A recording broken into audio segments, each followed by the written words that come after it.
నమస్తే ఫ్రెండ్స్. ఈరోజు మనం గమనించినట్టయితే హైదరాబాద్ టంగుటూరి అంజయ్య కార్మిక శాఖ భవనం ముందు రాష్ట్ర స్థాయిగా తరలి వచ్చినటువంటి ఈ ఏఐసిటి వారి ఆధ్వర్యంలో ధర్నా కొనసాగిస్తారు. వాళ్ళు ఎందుకు వాళ్ళ డిమాండ్స్ ఏంటో అడిగి ఈ ధర్నాలో భాగంగా వివిధ సంఘాలు ఇక్కడ ధర్నాలో పార్టిసిపేట్ చేసినాయి. అందులో ఈ ఏఐసిటియు వాళ్ళు, సిఐటియు వాళ్ళు ఇక్కడ ఉన్నారు. వీరిని అడిగి తెలుసుకునే ప్రయత్నం అయితే వీళ్ళ డిమాండ్స్ ఏంటి అనేది. నమస్తే సార్. సార్ మీ పేరు?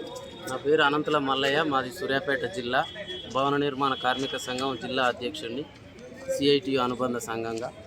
ఈరోజు రాష్ట్ర వ్యాప్తంగా జరుగుతున్నటువంటి ఈ యొక్క కార్మిక ధర్నాను విజయవంతం చేయడం కోసం వివిధ జిల్లాల నుంచి, అన్ని రాష్ట్రం నలుమూలల నుంచి, అన్ని గ్రామాల నుంచి, జిల్లాల నుంచి, మండలాల నుంచి వచ్చినటువంటి ఈ కార్మికులందరికీ మేము ధన్యవాదాలు తెలియజేస్తున్నాం.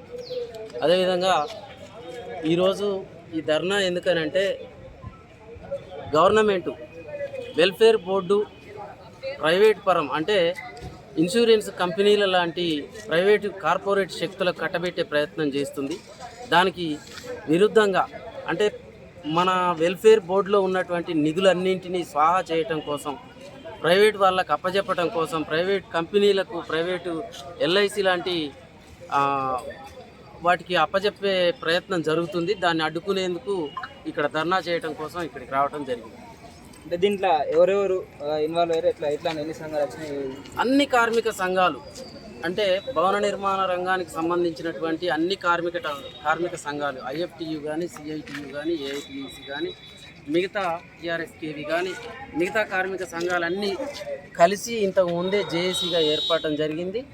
ఈ ప్రైవేటు కంపెనీలకు అప్పచెప్పటం ఏదైతే ఉందో దాన్ని కార్మిక వర్గం బాగా నష్టపోతుంది. కాబట్టి కార్మిక సంఘాలన్నీ ఐక్యమై జేఏసీగా ఏర్పడి ఈ ధర్నాను చేపట్టడం జరిగింది. మీరు ఏం నిర్ణయించుకున్నారు? ఈ ధర్నా ముఖ్యంగా ప్రభుత్వానికి కనువిప్పు కావాలి. ఈ కార్మిక శాఖలో ఉన్నటువంటి నిధులన్నింటినీ కార్మికుల సంక్షేమం కోసమే ఖర్చు చేయాలి. అది కూడా గవర్నమెంటే, ప్రభుత్వమే బాధ్యత తీసుకొని వెల్ఫేర్ బోర్డు ద్వారా ఖర్చు చేయాలని మా డిమాండ్లన్నీ ఈరోజు వినతి పత్రం ద్వారా ఇవ్వడం జరిగింది.